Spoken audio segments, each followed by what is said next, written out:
मैं अमित स्वागत करता हूं आप सभी का आपके अपने YouTube चैनल मैथ्स अवेयर पे। उम्मीद करता हूं एडवांस मैथ्स की जो ट्रिक्स आपको मिल रही होंगी उसमें आप लोग बहुत एंजॉय भी कर रहे होंगे और उससे आसान आज तक आपको कोई ट्रिक्स मिली भी नहीं होंगी। चलिए उसको कंटिन्यू करते हुए आज स्टार्ट करते हैं अपना ये वीडियो, जिसमें फर्दर क्वेश्चंस हम इंक्लूड कर रहे हैं। ये वो क्वेश्चंस हैं जो आए हुए हैं। ये एसएससी 2015 का क्वेश्चन है जो मैंने इसमें इंक्लूड किया है। m minus a square upon b square plus c square m minus b square upon c square plus a square m minus c square upon a square plus b square equals to 3 है। तो m का मान क्या होगा?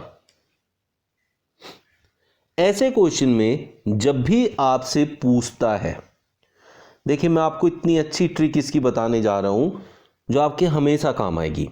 देखिए B square सी square यहां पर है प्लस में और ए स्क्वायर ऊपर है माइनस में। अगर यहां सी और ए है तो बी ऊपर माइनस में है, यहां ए और बी है तो ऊपर सी है। इसका मतलब एक फ्रैक्शन के अंदर तीनों ए बी और सी इंक्लूडेड है। आप समझ पा रहे कि ए बी और सी इंक्लूडेड है। ऐसे क्वेश्चन का जब भी आंसर आएगा वो हमेशा तीनों के योग के बराबर आएगा। तो ऑप्शन ए जो है वो आपका आंसर होगा। देखिए अब होता कैसे, बस इतना याद रखना है कि तीनों होने चाहिए। ऊपर माइनस में है तो नीचे दोनों प्लस में होने चाहिए, और ऊपर प्लस में है तो नीचे दोनों माइनस में होने चाहिए। तो ए ऊपर यहां ए स्क्वायर जो है वो माइनस में है तो नीचे दोनों प्लस में है। तो इस तरह के क्वेश्चन में जो ये m होता है, क्योंकि m तीनों में है, तो जो m का आंसर होता है वो a b और c तीनों के योग के बराबर होता है अगर यहां सामने 3 लिखा है तो। अब कैसे है वो भी मैं आपको ट्रिक से समझा देता हूं। मान लेते हैं ये 3 कैसे आएगा, इस पूरे फ्रैक्शन को जोड़ना है, इसको जोड़ना है और इसको जोड़ना है और 3 लाना है। तो इसका मतलब इसका मान भी 1 है, इसका मान भी 1 है और इसका मान भी 1 है। तभी तो तीनों जुड़ के 3 बन पाएगा अगर तीनों 1-1 होंगे तो हम मान लेते हैं पहले वाले को कि m minus a square upon b square plus c square बराबर 1 है। अब इसको उधर ले जाते हैं, मल्टीप्लाई कर देते हैं। तो m माइनस ए स्क्वायर हो जाएगा B square plus c square. तो m बराबर ये ए स्क्वायर उधर जाके जुड़ जाएगा तो a square plus b square plus c square. तो आप देखेंगे कि m का वो ही मान आ गया जो मैंने आपको समझाया था। तो इतना भी करने, ये भी ट्रिक है। अगर आप एक एक लेके इसको कंटिन्यू करेंगे लिखेंगे तो भी ये भी ट्रिकी है आपके लिए एक।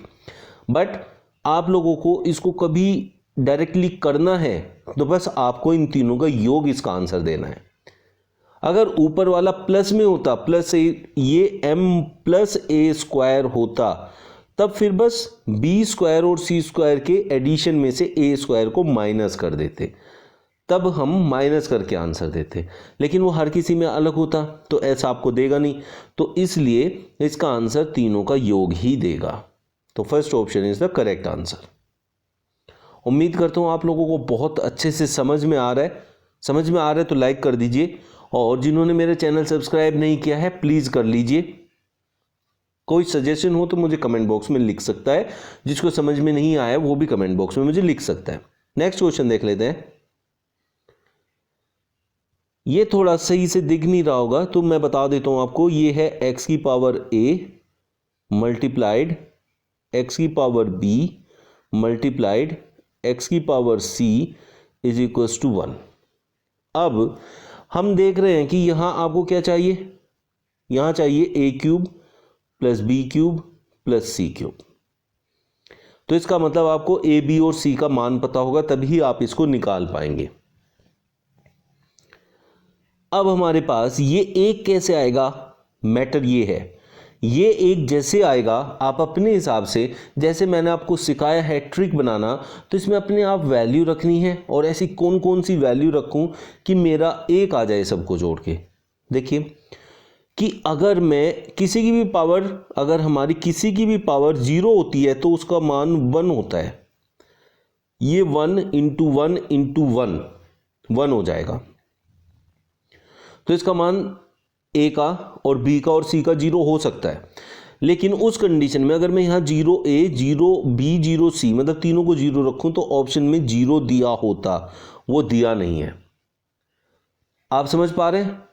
कोई भी आपको ये कहता है कि किसी की भी पावर 0 होगा तो ही वो 1 होगा, ऐसा नहीं होता है।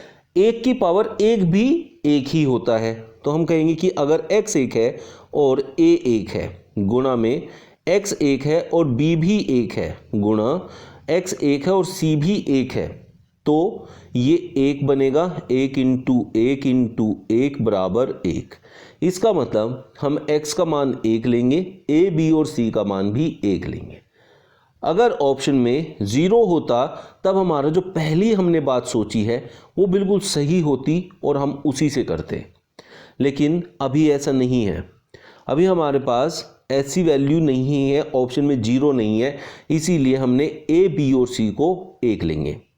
अब 1 का क्यूब प्लस b का क्यूब प्लस c का क्यूब 1 2 3, आंसर 3 आना चाहिए। अब आप लोग बोलेंगे कि ऑप्शन में तो ये भी नहीं है, लेकिन अगर आप फोर्थ ऑप्शन देखेंगे तो 3 इंटू ए का मान 1 है, बी का मान 1 है, सी का मान 1 है, तो इसलिए हम कह सकते हैं 3ABC। इस पूरी वैल्यू को सोल्व करके आना है 3ABC। तो ऑप्शन डी जो है वो हमारा करेक्ट आंसर होगा।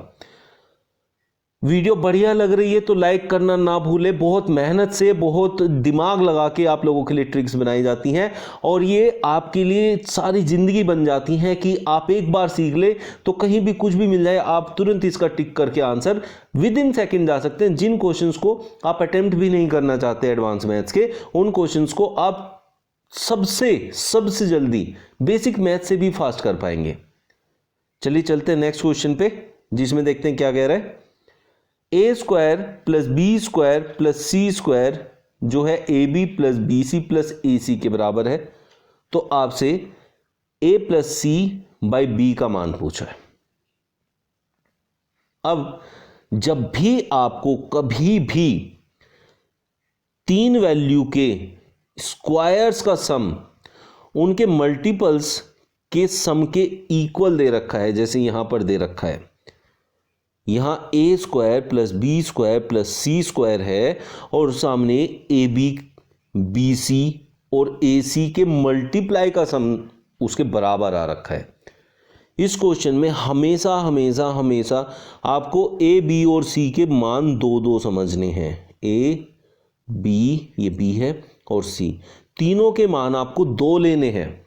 तो देखिए ए का स्क्वायर 4, बी का स्क्वायर 4, सी का स्क्वायर 4, तो 12 हुआ इधर।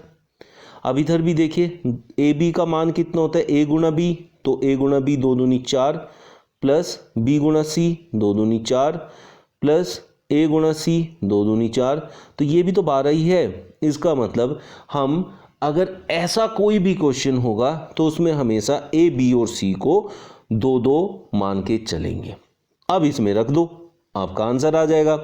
तो जब अभी ये सिखाने के लिए इतना है, लेकिन आप लोगों को सीखने के बाद किसी को सिखाना नहीं है। एग्जाम में आता है, आपने देखा इधर और इधर स्क्वायर और इधर मल्टीपल का सम है, तो सीधा आपको पता है ए और सी का मान होगा 2-2, तो 2 + 2, और बी का मान भी 2, तो 4/2। तो आपको तो सीधा इतनी सेकेंड में पता चल जाएगा कि ऑप्शन बी आपका आंसर होने वाला है, तो इसका आंसर आएगा 2।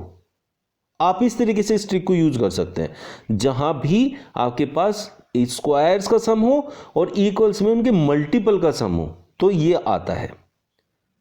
उम्मीद करता हूं समझ में आ रहा होगा, ट्रिक्स बढ़िया लग रही होगी। जिसको समझ में नहीं आ रहा है मुझे कमेंट बॉक्स में लिखे, मैं उसको समझाने की कोशिश करूंगा कमेंट के जरिए। वीडियो बढ़िया लग रहा है तो मेरी बार बार आपसे यही दरखास्त है कि वीडियो को लाइक कर दें। नेक्स्ट क्वेश्चन देख लेते हैं।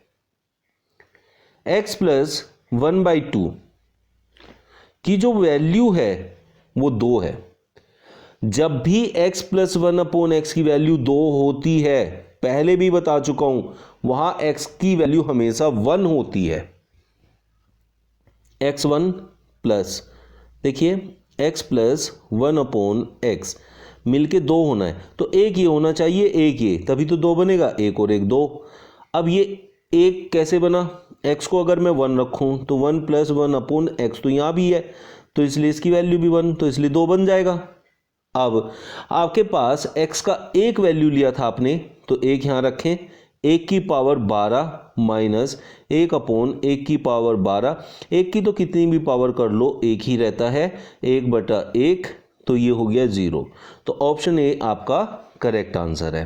देखिए कितनी आसानी से हमने इसको निकाल लिया है, जबकि आप इसे वैसे करते तो होल स्क्वायर का फॉर्मूला आपको बनाना पड़ता और उसमें पूरा का पूरा हमें सब्स्टिट्यूशन मेथड लगाना पड़ता, जो कि हमें ज़रूरत नहीं है। हम ऐसा कभी नहीं करेंगे, हम डायरेक्टली आपका आंसर ऐसे लाएंगे। नेक्स्ट क्वेश्चन में कह रहा है x plus y equals to 2a, तो a/x minus a plus a/y minus a का मान पूछा है आपसे। अब तो आप लोग समझ ही गए होंगे कि कैसे हमें आंसर निकालना है। अब हमारे पास, लेकिन यहां जब आप समझेंगे तो आप देखेंगे कि x plus y is equals to 2a है। अगर खाली 2 होता, a ना होता, तो x भी 1 होता, y भी 1 होता, सीधी सीधी सी वैल्यू रख लेते, आंसर आ जाता। लेकिन जब इसमें दोनों का सम 2a है, मतलब a कुछ वैल्यू है, तो आपको क्या करना है कि इनमें से किसी एक वैल्यू को 0 लेना है और एक को 2 लेना है। तो हम x को अगर 2 ले लें और y को 0 ले लें, तो इधर क्या बनेगा, 2 गुणा में a।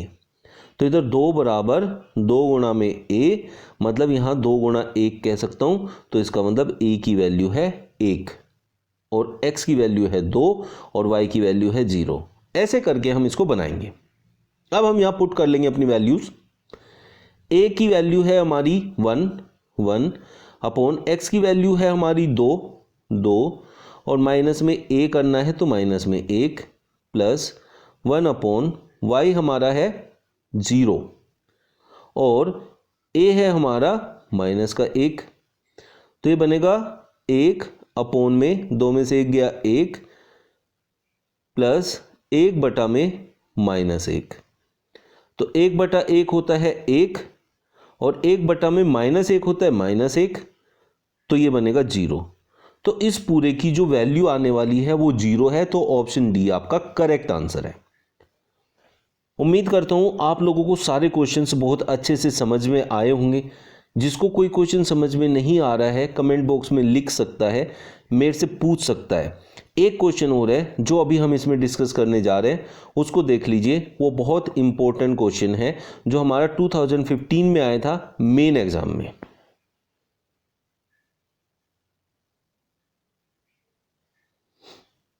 अभी हमारा ये लास्ट क्वेश्चन है, इसमें है x square plus y square plus z square equals to x y plus y z plus z x. आप लोग अगर देखेंगे तो अभी मैंने एक क्वेश्चन में आप लोगों को समझाया था, ये देखिए आप, कि जब आपके पास a square plus b square plus c square, मतलब एक तरफ स्क्वायर्स का सम होता है और दूसरी तरफ उनके मल्टीपल्स का, आपस में उन तीनों संख्याओं के 2-2 करके पेयर की मल्टीप्लाई करके जोड़ा जाता है, तो वहां हमेशा जो वैल्यू होती है उनका मान 2 होता है। ये मैंने अभी समझाया था, तो उसी चीज को अप्लाई करेंगे यहां। तो अब आप देख पाएंगे कि ये हर जगह अप्लाई हो सकता है, तो हमें इसको वेरीफाई करने की भी जरूरत नहीं है। हमें पता है इसकी वैल्यू 2 है, एक्स की वैल्यू भी 2 है, वाई की वैल्यू भी 2 है और जेड की वैल्यू भी 2 है, तो सीधे सीधे हम इनको 2-2 ले सकते हैं। उनके स्क्वायर करेंगे तो 2 दूनी 4, 2 दूनी 4, 2 दूनी 4, तो 4 थी 12, 2 दूनी 4, 2 दूनी 4, 2 दूनी 4, तो 12। तो आप आराम से समझ पाए होंगे कि कैसे क्यों हमने 2 लिया। ये बहुत इंपॉर्टेंट पॉइंट है जो आपके बहुत काम आएगा। तो अब हम क्या करेंगे, इनकी वैल्यूज को पुट कर देंगे और देखेंगे क्या आने वाला है। तो इसमें रखते हैं, ये है 3 × 2 की पावर 4, क्योंकि यहाँ x की वैल्यू है 2, तो 2 दूनी 4 दूनी 8 दूनी 16, तो ये हो जाएगा 3 × 16 प्लस 7 × 16 प्लस 5 × 16 डिवाइडेड बाय, अब ये है 5, यहाँ 2 दूनी 4 और 2 दूनी 4, क्योंकि x की वैल्यू भी 2 है, y की भी 2 है, तो ये 4 चौक 16, तो 5 × 16 प्लस 2 दूनी 4, 2 दूनी 4, तो 7 इंटू 16 प्लस 3 इंटू 2 दूनी 4 चौक 16। तो आप देख रहे होंगे कि 7 इंटू 16, 5 इंटू 16 ये यहाँ पर है, यहाँ, और 3 इंटू 16 यहाँ पर है। तो ऊपर और नीचे बिल्कुल सेम वैल्यू है, इसलिए पूरी की पूरी नीचे से कट जाएगी। तो जब ऊपर और नीचे सेम वैल्यू होती है, डिवाइड होके 1 आता है, तो option b is your correct answer. दिखने में बहुत मुश्किल सा क्वेश्चन होता है, लेकिन बहुत आसान होता है। अब आपको मैं समझाता हूं। पहले तो आप लोगों को ये पता है कि इनकी वैल्यू 2 आनी है, और दूसरा, जब सबकी वैल्यू बराबर है तो x भी y है, y भी x है, z भी x है, सबको x मान सकते हैं। तो यहाँ x की पावर 2 है, y की पावर 2 है, तो मैं कह सकता हूँ x की पावर 4। ये 5 के साथ z की पावर 4 है, तो इसे x को भी z और z को भी x कहा जा सकता है, तो ये भी 5x की पावर 4। यहाँ भी x की पावर 4 7 के साथ, ये भी 7 के साथ, और ये भी x की पावर 4 3 के साथ। तो 5 7 12 और 3 15, और 3 और 7 10 और 5 15। तो ऊपर भी हम कह सकते हैं कि 15 x की पावर 4 है, और नीचे भी 15 x की पावर 4 है, जो कि सेम है, जिसकी वैल्यू आनी है 1। ऐसे भी आप इसको समझ सकते हैं। आज का सेशन कैसा लगा कमेंट बॉक्स में जरूर बताइएगा। वीडियो बढ़िया लगी है तो लाइक जरूर करिएगा। मेरे चैनल को सब्सक्राइब करना ना भूले अगर नहीं किया है तो। मिलते हैं नेक्स्ट वीडियो में न्यू ट्रिक्स और न्यू क्वेश्चंस के साथ। Thank you.